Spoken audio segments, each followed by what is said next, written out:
गिलोय, जिसको कि हम गुड़ूची भी कहते हैं, और आयुर्वेद में अमृता भी इसको कहा गया है। अमृता इसलिए कि ये कभी मरती नहीं है, ये दूसरे को मार देती है। ये जिस पे भी चढ़ जाती है ना, उस पेड़ को ख़त्म कर देती है। यदि हमने इसका प्रयोग किया तो हमारे शरीर में जो कोई विकार है उसको खा जाएगी और शरीर निरोग हो जाएगा। तो ये इसकी पतली सी डंडी है, मगर ऐसी ही कम से कम एक अंगुष्ठ मूल, यानी अंगूठे जितनी मोटी इसकी जड़ जब होगी ना, तब ये कारगर होगी, और उससे और भी मोटी हुई तो बहुत अच्छी है। तो जब हम बेल को घर में लगाते हैं, ये बेल है, इसे हम जब घर में लगाते हैं तो कम से कम 2 वर्ष तक इसको नहीं काटना चाहिए। आप ऊपर ऊपर से काटते रहें, नीचे से इसको बढ़ने दें।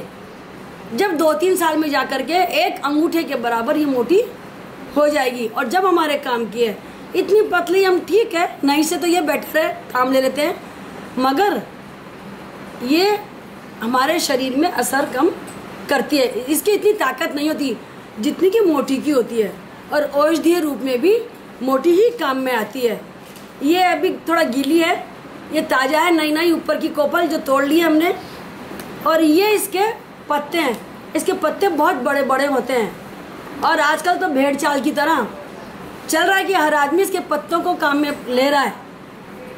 और सच बात यह है कि इसको अमृता कहा गया है, इसलिए इसको आज हर इंसान अपना रेजिस्टेंस बढ़ाने के लिए, अपनी शक्ति बढ़ाने के लिए इसका उपयोग कर रहे हैं। अब जो जैसे बताता है उसको वैसे प्रयोग कर लेते हैं, लेकिन आयुर्वेद में इसको अमृता कहा है। और अमृता का मतलब है ये जिस भी औषधि के साथ हम इसको डालेंगे, ये उसके गुणों को बढ़ा देगी, इसलिए इसको रसायन भी कहा गया है। और कोई भी गुग्गुल ऐसा नहीं है आयुर्वेद का जिसमें अमृता न डलती हो, क्योंकि अमृता, गिलोय, गुड़ूची किसी भी गुग्गुल की औषधि में डालने के बाद उसमें बरसों तक जीव नहीं लगता है। गुग्गुल की शुद्धि त्रिफला और गिलोय, इन 4 चीज के द्वारा होती है, और चारों चीजें रसायन है। जो आयुर्वेद के स्टूडेंट हैं वे सब जानते हैं कि गुग्गुल क्या होता है। गुग्गुल एक निर्यास होता है पौधे का, उसका नाम ही गुग्गुल होता है। वो हमारे यहाँ जो धूप जलाई जाती है, उस धूप के अंदर धूनी के देने के काम आता है गुग्गुल, और उस गुग्गुल से ही हमारे यहाँ योगराज गुग्गुल, गोक्षरादि गुग्गुल, त्रिफला गुग्गुल, ये सारे गुग्गुल उसी से बनते हैं। और उस गुग्गुल में 4 चीज़ प्रमुख होती है, हरड़, बैड़ा, आंवला, और चौथा गिलोय, जो कि आपको मैंने बताया। ये 4 चीज़ मिलने के बाद गुग्गुल शुद्ध होता है।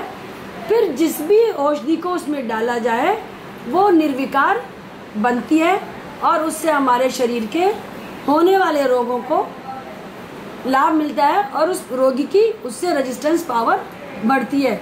इसलिए आज इस गिलोय का प्रयोग कहाँ कर रहे हैं हम? कैंसर में। आज बहुत शीघ्रता से कैंसर के रोग बढ़ रहे हैं।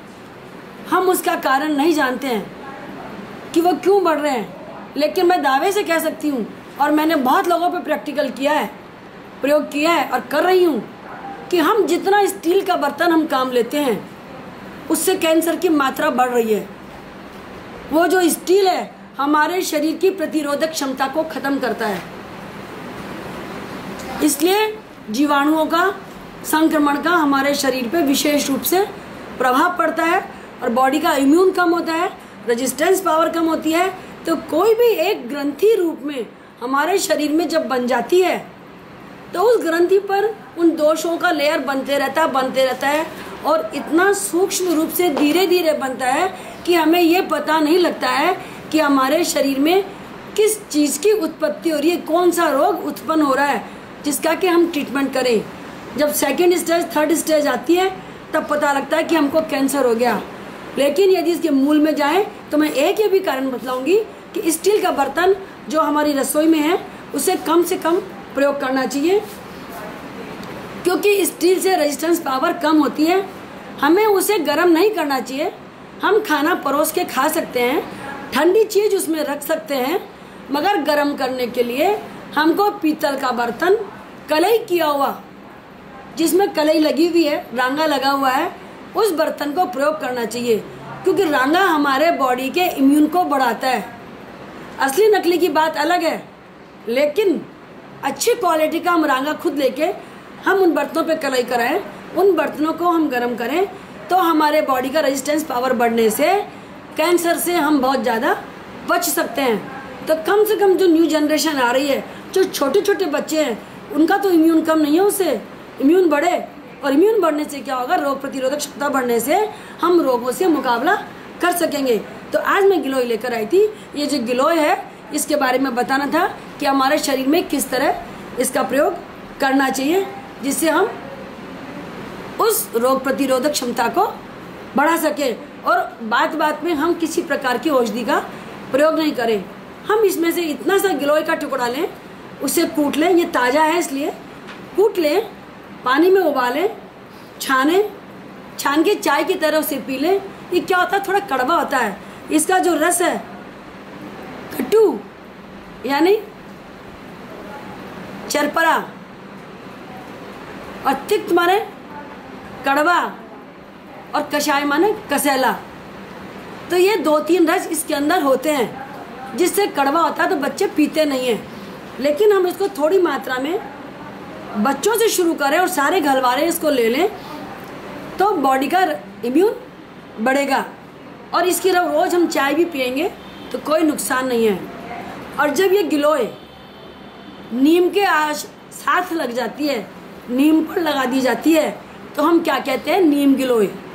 क्योंकि नीम में लगने के साथ या लगने के बाद इसका इम्यून रेजिस्टेंस, इसकी ताकत और दुगनी हो जाती है।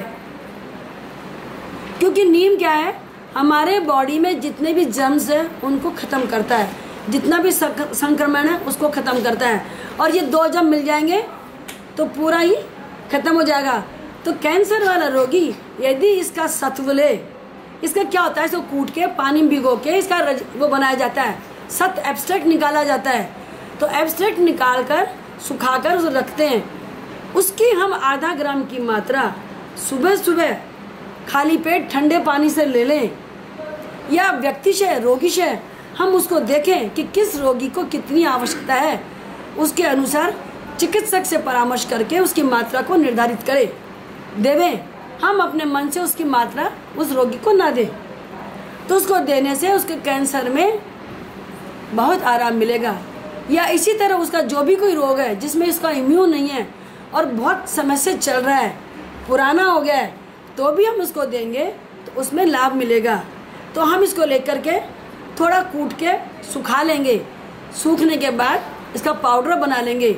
उस पाउडर को हम फाकी भी ले सकते हैं, दोनों टाइम खाना खाने के बाद, या खाली पेट, या जैसी उस रोगी को आवश्यकता है, या चिकित्सक के परामर्श के अनुसार उसका प्रयोग करें। गीली को हम चाय बना के लेंगे, सूखी को हम काढ़ा बना कर ले लेंगे, या पाउडर बना के ले लेंगे, कैसे भी उसका उपयोग कर लेंगे। कुछ लोग इसको मुंह में रखकर चूसते हैं, तो चूस कर उसका रस तो सक कर लेते हैं, पी जाते हैं, और बाकस को ठूठ को बाहर थूक देते हैं। तो ये काम हम सुबह मॉर्निंग वॉक जब करें तब एक टुकड़ा लेकर मुंह में रख के चूसते रहें। तो जितना भी हमारे शरीर में मधुर रस बढ़ रहा है, शुगर बढ़ रही है, क्या कफ बढ़ रहा है, उसका ये शमन कर देगा, ठीक कर देगा उसको। इसी तरह कुछ लोग इस पत्ते का भी प्रयोग करते हैं। हम क्या करें, पत्ता लें, गीले कपड़े से इसको साफ कर लें, बिल्कुल पोंछ दें, इसके डंठल को तोड़ दें, इसको समेट के पान की तरह, पान का बीड़ा बना के बिल्कुल छोटा सा, और मुंह में साइड में रख लें, थोड़ा चबा के बस चूसते रहें, पान की गिलोरी की तरह से स्वाद जाने दें, और फिर आधा घंटे बाद इसको थूक दें। ऐसा करने से हमारे शरीर में प्लेटलेट काउंट्स जो कम हो जाते हैं वे भी इससे बढ़ जाते हैं, क्योंकि मेन बात इम्यून बढ़ाना है, रेजिस्टेंस बढ़ाना है। तो जितना भी रक्त में, खून में विकार आ गया है उसको ये दूर कर देगा। और जो शरीर में हमारे जोड़ों में दर्द है, आर्थराइटिस है, उसको भी ये दूर करेगा। वैसे तो हम जितनी भी आयुर्वेद की दवा लेंगे, कोई भी गूगल है, कुछ भी है, उसमें ये सूक्ष्म रूप से विराजमान है, क्योंकि इसके बगैर गूगल बनेगा नहीं। लेकिन हम गूगल ना लें और इसी का प्रयोग करना चाहें तो हमारी प्रकृति के अनुसार हम इसको उसी तरह प्रयोग कर सकते हैं। और डंठल ना हो, पत्ते भी मिल जाएं तो हम पत्ते की भी चाय बनाकर पी सकते हैं। तो हम लोग सब इसका प्रयोग करें। लेकिन एक बात और कहूँगी, बरसात के मौसम में जहाँ तक हो सके कोई भी गीली औषधि का प्रयोग, हरी औषधि का प्रयोग नहीं करना चाहिए, क्योंकि इसमें जलयांश ज़्यादा होता है। और फिर भी करना पड़े कभी इमरजेंसी में तो फिर हम इसका काढ़ा बनाकर पिएं। रस नहीं पीना चाहिए। रस का उपयोग चतुर्मास के अलावा, यानी चौमासा, जब बरसात के 4 महीने खत्म हो जाए तब उसके बाद इसका रस का प्रयोग करना चाहिए। वे हमारे लिए सुखदायक, शांतिदायक, बलवर्धक, पुष्टिकारक, रक्तवर्धक और शरीर की रोग प्रतिरोधक क्षमता को बढ़ाने वाला है। तो अब समझ में आ गया होगा कि हम गुरुची को, गिलोय को किस तरह प्रयोग करें। धन्यवाद।